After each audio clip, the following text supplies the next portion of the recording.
पिछले एपिसोड में हमने बायत-यान के बारे में जाना था कि वो डगू फैमिली से आता है और उसके पास एक स्टोन भी है जिसके अंदर काफी सारी पावर्स मौजूद है। लेकिन बायत-यान उस स्टोन की पावर से बिल्कुल पूरी तरह से अनजान है। वो बिल्कुल भी नहीं जानता कि आखिर वो स्टोन कितना ज्यादा पावरफुल हो सकता है। साथ ही उसे अभी पावरफुल बनना है ताकि वो एक पावरफुल कल्टीवेटर बन सके। इसलिए वो मार्शल आर्ट की दुनिया में भी कदम रख देता है ताकि वो एक पावरफुल कल्टीवेटर बन सके। जिसके बाद यहाँ से ये एपिसोड शुरू होता है। तो इस एपिसोड की शुरुआत में हम यंग नाम के एक मास्टर को देखते हैं जो अपने लॉर्ड के पास आता है और ये लॉर्ड कोई और नहीं बल्कि वही था जिससे उस यंग मास्टर की फाइट हुई थी और वो उस टाइम उसके हाथों से बच गया था। तब वो लॉर्ड उस मास्टर से कह रहा होता है तुम्हें कैसे भी करके उस यंग मास्टर को ढूंढना है क्योंकि उसके अंदर डेमोनिक पावर्स है और वो अपनी पावर किसी भी मॉर्टल इंसान के अंदर ट्रांसफर कर सकता है। इसलिए तुम्हें ऐसे इंसान को ढूंढना पड़ेगा जिसके अंदर इतनी ज्यादा पावर्स मौजूद है। मुझे कैसे भी करके उस यंग मास्टर की पावर्स चाहिए। जिस पर वो मास्टर कहता है चाहे कुछ भी हो जाए आपको टेंशन लेने की जरूरत नहीं है, उस इंसान को ढूंढ निकालूंगा जिसके अंदर उस यंग मास्टर की पावर्स है। दूसरी तरफ हम बायत-यान और उसके दोस्तों को देखते हैं जो सभी आपस में जंगल में फाइट कर रहे होते हैं और ये एक फ्रेंडली फाइट होती है जिसमें सभी ने कुछ ना कुछ शर्त लगाई थी कि जो जीतेगा उसे पैसे मिलेंगे। वही बायत-यान के भाई से लड़ रहा होता है जहां दोनों के बीच अच्छी लड़ाई होती है। लेकिन अब भी मेका भाई उसके सामने काफी ज्यादा पावरफुल होता है। तब बातिया की बातों को याद करना शुरू कर देता है जहां उन्होंने उसे कुछ टेक्निक वगैरह बताई थी कि किस तरह से वो फाइट कर सकता है। तब बायथन अपने ग्रैंडपा से पूछता है जवाब मुझे उतनी पावरफुल टेक्निक सिखा ही नहीं सकते तो आपने मुझसे ये ट्रेनिंग क्यों ली? जी पर उसके ग्रैंडपा कहते हैं तुम्हें शुरू से शुरुआत करनी होगी। मैंने ट्रेनिंग तुम्हारी इसलिए ली ताकि तुम मार्शल आर्ट की दुनिया को समझ सको कि वहाँ पर सक्सेस पाना इतना आसान नहीं होता है, बहुत मुश्किल होता है एक अच्छा कल्टीवेटर बनना। और ये तो तुम्हारी प्रैक्टिस की शुरुआत ही थी। तुम धीरे धीरे अपना सफर शुरू करोगे तभी तुम्हारी पावर्स बढ़ेगी और एक दिन जो तुम्हारे पास स्टोन है उसकी पूरी पावर्स को तुम कलेक्ट कर पाओगे। वही बायत-यान दोबारा से मिन के भाई से फाइट करना शुरू कर देता है। जमन का भाई तो उसे उठाकर पटक देता है और इस बार भी बातिया फाइट हुई थी। तब उन्हें देखकर बायत-यान उनसे कहता है अरे हम तो दोबारा से मिल गए लेकिन मुझे तो अभी अपने दोस्तों के साथ कहीं और जाना है इसलिए हम बाद में मिलेंगे। जिसके बाद वो वहाँ से जाने लगता है लेकिन वो छोटा और मोटा आदमी उसे रोक लेता है और उससे कहता है इतनी आसानी से तुम कहीं पर भी नहीं जा सकते, मैं तुम में से किसी को भी यहाँ से जाने नहीं दूंगा। ये सुनकर तो मेका भाई और बाकी सारे लोग उन सभी से फाइट करने के लिए तैयार हो जाते हैं। लेकिन इनकी फाइट होती इससे पहले ही वहाँ पर एक लड़की आ जाती है जो उनकी फाइट रुका लेती है और सभी से कहती है आप सभी शांत हो जाओ, मैं यहाँ पर आपका झगड़ा रुका के लिए आई हूँ क्योंकि मेरा यही काम है कि सारे लोगों के बीच शांति बनाए रखने का। तो क्या आप लोग मुझे ये बता सकते हैं कि आखिर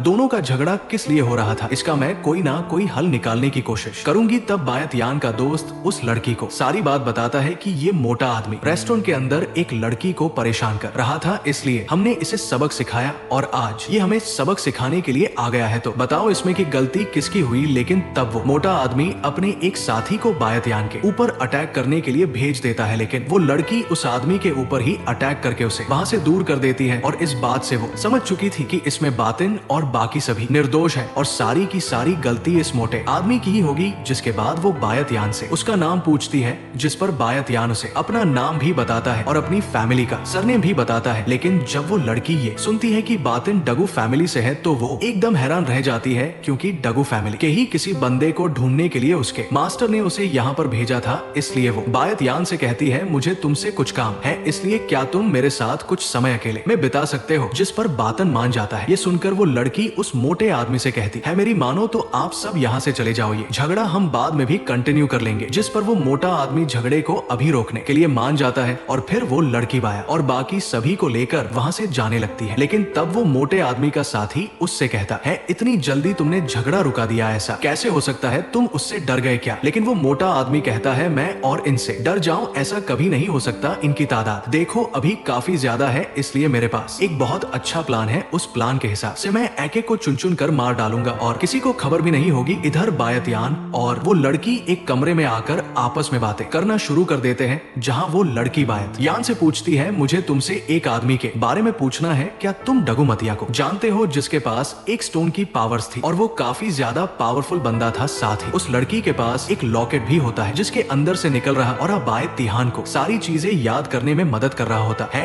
ये देखकर वो उस लड़की से कहता है, शायद मैंने ऐसे किसी इंसान का नाम तो बिल्कुल सुना है, लेकिन कहाँ सुना है और किस लिए सुना है मुझे इसके बारे में कुछ याद नहीं आ रहा। तब वो लड़की उसे अपना बैच दिखाती है और उससे कहती है, देखो मैं सच में अपने सेक्स से ही आई हूँ, मैं कोई जासूस नहीं, इसलिए तुम मुझ पर भरोसा कर सकते हो। ये सुनकर बायत इकरम के पास सबसे ज्यादा जो होली प्लेस है उसमें से एक जगह से आती है, लेकिन आखिर ये मुझे क्यों ढूंढ रही थी, जरूर इसके अंदर कुछ ना कुछ तो गड़बड़ी है, मुझे इस बात का अच्छे से पता लगाना होगा। जिसके बाद वो उसे उसका बैच वापस कर देता है। तभी उसे उसके दोस्तों के चिल्लाने की आवाज सुनाई देती है, इसलिए जल्दी से वो वहाँ पर जाकर देखता है और जब वो वहाँ पर आता है वो मोटा आदमी अपने सारे साथियों के साथ उसके दोस्तों को मार रहा होता है, जिसमें से उसने काफी लोगों को तो जान से भी मार दिया था। ये देखकर बातिन एकदम घबरा जाता है, उसे तो समझ ही नहीं आ रहा था कि अचानक में ये सब क्या हो गया। वो अपने दोस्त के पास आता है और उसे संभालने की कोशिश करता है, लेकिन उसका दोस्त उससे कहता है, जब तुम उस लड़की के साथ अकेले में बात करने गए थे तब पीछे से ये मोटा आदमी आकर हम सभी के ऊपर अटैक कर दिया इसने और पीछे से ही हमारी जान लेने की कोशिश की। इतना कहने के बाद बायत का दोस्त वहीं पर मारा जाता है। ये देखकर बायत काफी ज्यादा उदास हो गया था, जिसके बाद वो मोटा आदमी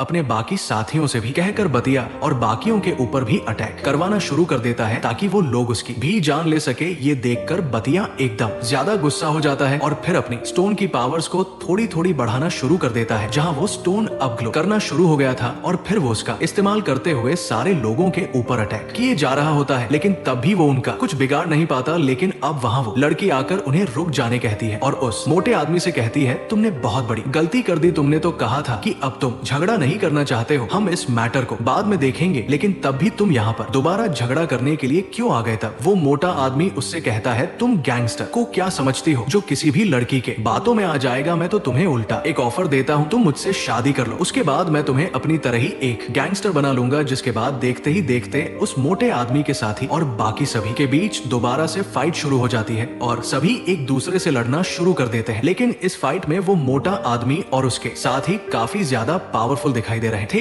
अब वो सभी को इंजर कर देते हैं, साथ ही बायत यान भी काफी ज्यादा पिट चुका था। लेकिन जैसे वो उसकी जान लेने वाला होता है, इससे पहले ही वहाँ पर मिंग का भाई आ जाता है जो बायत यान को बचा लेता है। लेकिन तब उस मोटे आदमी का साथी वहाँ पर अपनी स्वर्ड फेंक देता है, जिस वजह से वो स्वर्ड सीधा सीधा जाकर मिंग के बा को ही लग जाती है और वो उसके दिल के आर पार हो जाती है। ये देखकर तो बात यान के गुस्से का ठिकाना नहीं रहता और फिर उसके अंदर से अजीब सारा भयानक निकलना शुरू हो जाता है। साथ ही उसके पास जो स्टोन होता है वो भी अपनी पूरी पावर्स को बाहर निकालना शुरू कर देता है, जो सारी पावर अब बायत यान की बॉडी के अंदर समा जाती है। और जैसे ही वो पावर बायत यान की बॉडी के अंदर जाती है, बायत यान सीधा सीधा उस यंग मास्टर में ही ट्रांसफर हो जाता है, जहाँ वो बिल्कुल डेविल गॉड दिखाई दे रहा था, क्योंकि उस स्टोन के अंदर उसी यंग मास्टर की सारी पावर्स मौजूद थी, जो गुस्सा होने की वजह से एक्टिवेट हो गई और अब वो सारी पावर बायत यान के अंदर समा चुकी है, जिस वजह से बायत यान उस यंग मास्टर में बदल जाता है। पावर्स देखकर वो लड़की भी दंग रह चुकी थी। वो समझ जाती है कि बायत या नस्ल में कोई डेविल है और ये वही डेविल होगा जिसे ढूंढने के लिए उसके मास्टर ने उसे यहाँ पर भेजा था। बात यान के अंदर उस यंग मास्टर की जितनी भी डेमोनिक पावर्स होती है वो सभी समा चुकी है, जो कि अब दुनिया के लिए खतरा बन सकता है। इसलिए कैसे भी करके बात यान को ऑर्डर भी था, क्योंकि बायत यान के पास ऐसी पावर्स है कि अगर उसे डेमन फॉर्म में मारा जाए तब तो वो कभी नहीं मर सकता। वो हजारों बार खुद को री इंकारनेट कर सकता है, लेकिन जब वो कमजोर होगा तभी उसे मारा जा सकता है, उसके बगैर उसे कोई नहीं मार सकता। इसलिए वो लड़की अपनी स्वर्ड लेकर बायत यान से ही लड़ना शुरू कर देती है, लेकिन बायत यान उससे कहता है, हट जाओ मेरे सामने से, मुझे अभी मिन के भाई को बचाना है, मैं अपने रास्ते में किसी को आने नहीं दे सकता। लेकिन वो बेवकूफ लड़की बायत यान के पास ही चली जाती है ताकि उसके ऊपर अटैक करके उसकी जान ले सके। लेकिन बायत यान तो उसे अपने करीब ही आने नहीं देता और अपने की मदद से आसपास जितने भी मरे हुए लोग होते हैं उन सभी की चोटों को ठीक करना शुरू कर देता है, जिस वजह से सारे लोग जो मर गए थे वो दोबारा से जिंदा हो जाते हैं। ये देखकर वो लड़की हैरान रह गई थी। उसे तो अब समझ में आता है कि बायत यान के पास उस डेमोनिक पावर होने की वजह से ऐसी पावर्स आ चुकी है कि वो मरे हुए को भी जिंदा कर सकता है। इसलिए वो दोबारा से बायत यान से फाइट करना शुरू कर देती है, लेकिन बायत यान अब भी उसे नहीं मारता। लेकिन तब उसे वो याद आता है कि मिंग ने उससे कहा था बातिन ऐसा बनेगा जो हमेशा उसे प्रोटेक्ट कर सकता है, लेकिन जब तक उसके पास ऐसी डेविल पावर होगी तो इससे तो वो मिंग के लिए भी खतरा हो जाएगा, इसलिए वो अपनी पावर्स को कंट्रोल कर लेता है। और जैसे वो अपनी पावर्स को कंट्रोल करता है, उसकी सारी डेमोनिक पावर दोबारा से उसी स्टोन के अंदर चली जाती है, जिस वजह से वो वहाँ पर बेहोश हो जाता है। साथ ही अब में के बाई को होश आ गया था, इसलिए वो जल्दी से बायत यान के पास आता है। तब वो लड़की उससे कहती है, मुझे तो लगता है कि तुम सभी को दोबारा जिंदा करने के चक्कर में बायत यान ने अपनी जान दे दी है। ये सुनकर मेका भाई भी एकदम घबरा जाता है। अब वो बायत यान के लिए वहीं पर रोना शुरू कर देता है और फिर ये सीन दिखाते ही ये एपिसोड यहीं पर एंड हो जाता है।